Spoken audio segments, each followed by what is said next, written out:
Mister Rahul, yes ma'am. আপনি একটু wait করুন। মিস পূজা, আপনি এক কাজ করুন, আপনি চলে আসুন। Okay ma'am.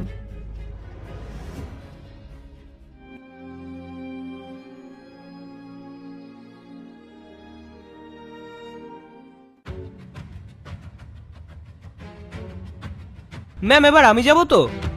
আপনাকে একটু ওয়েট করতে হবে। মিস্টার রনিত, আপনি আসতে পারেন। Yes ma'am.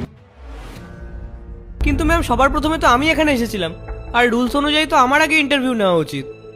দেখুন, আপনাকে একটু ওয়েট করতে হবে। ওয়েট না করতে পারলে এখান থেকে চলে যেতে পারেন। না না ম্যাম, কোনো ব্যাপার না, আমি ওয়েট করে নেব। আপনি আসুন।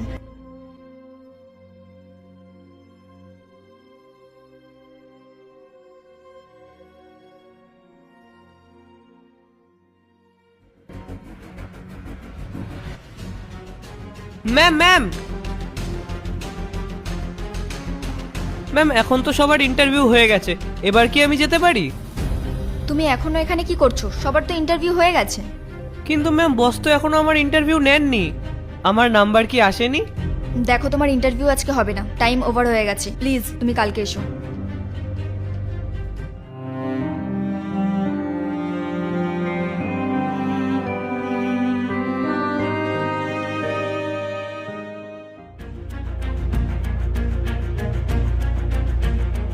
ম্যাম আমি এসে গেছি। তুমি তুমি এখানে কি করছো? ম্যাম আমি তো ইন্টারভিউ দিতে এসেছি, আপনিই তো আমাকে কালকে বলেছিলেন আসতে। কিন্তু ইন্টারভিউ তো হয়ে গেছে। দেখো, তোমার সিলেকশন আর হবে না, তুমি যাও এখান থেকে। ম্যাম এটা আপনি কি বলছেন?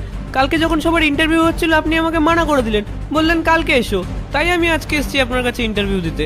আর আপনি এখন আমাকে মানা করছেন? ম্যাম আপনি একবার আমার ইন্টারভিউটা নিয়ে দেখুন, আমি পাক্কা সিলেক্ট হয়ে যাব। দেখো, তোমাদের মতো লোকেদের এই কোম্পানিতে সিলেকশন হবে না। আর তাছাড়াও আমরা পঙ্গু লোকজনদেরকে হায়ার করি না। ম্যাম আমি মানছি আমি পঙ্গু, কিন্তু এর মানে তো এটা না যে আমার মধ্যে কাজ করার কোনো অ্যাবিলিটিই নেই। ম্যাম আমি আপনাকে